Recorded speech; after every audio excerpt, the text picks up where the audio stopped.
Hi అండి, welcome to my channel healthy cooking passion. నేను పెసర వడియాలు చేస్తున్నాను.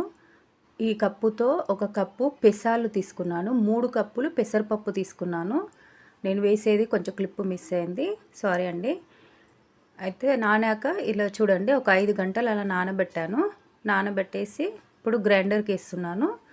4 కప్పులు చేస్తున్నాను. మీరు మీ ఇష్టం, మొత్తం పొట్టు పెసరపప్పు ఉన్నా కూడా చేసుకోవచ్చు. నా దగ్గర పొట్టు పెసరపప్పు లేదు కాబట్టి ఒక కప్పు పెసాలు వేసి 3 కప్పులు పెసరపప్పు వేసి నానబెట్టాను. దాదాపు కేజీ ఉంటుంది పప్పు మొత్తం కలిపి. ఇలా గ్రైండర్కి వేయాలి. ఇలా మెదిగేటప్పుడే కొంచెం సాల్ట్ వేసుకోవాలి. సాల్ట్ మాత్రం కొంచెం మామూలు కొంచెమే వేసుకోండి, మరీ సాల్టీగా అవుతుంది ఎండాక. చూడండి, రుబ్బాక అలా వచ్చింది. మంచిగా స్మూత్గా మెత్తగా రుబ్బుకోవాలి. రుబ్బుకున్నాక మనం ఇట్లా గిన్నెలో తీసుకొని, నేను నైట్ ఇంట్లో పెట్టి ఫ్యాన్ గాలికి పెట్టేసి మార్నింగ్ బాల్కనీలో అలా పెట్టుకున్నాను. అపార్ట్మెంట్లో ఉండేవాళ్ళు ఇలా పెట్టుకోవచ్చు.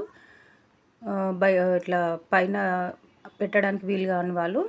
ఇక చూడండి, నైట్ ఫ్యాన్ గాలికి మంచిగా ఎండిపోయాయి, మంచిగా ఆరిపోయాయి. ఆల్మోస్ట్ చాలా వరకు ఆరి, ఇంకొక 2 డేస్, 1 డే 2 డేస్ ఆరబెట్టుకుంటే సరిపోతుంది.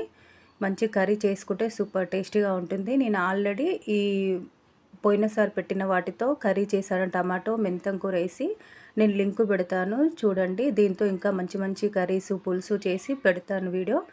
ఇలా మీరు కూడా ఒకసారి చేసుకోండి, చాలా మంచిది, ప్రోటీన్ కాబట్టి. అల్లం పచ్చిమిర్చి పేస్ట్లు అలాంటివి ఏమీ వేసుకునే అవసరం లేదు, ఎందుకంటే మనం కర్రీలో వేస్తాం కాబట్టి అందులో అన్నీ ఉంటాయి కాబట్టి. ఒక సాల్ట్ ఒక్కటి చాలు, ఎక్కువ రోజులు స్టోరేజ్ ఉంటాయి.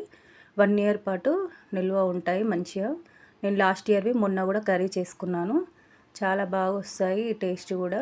ఇలా చూడండి, మొత్తం మారిపోయాక ఎలా వచ్చాయో, ఇలా గిన్నె నిండా అయ్యాయి అంత పిండి, అంత పప్పుకి.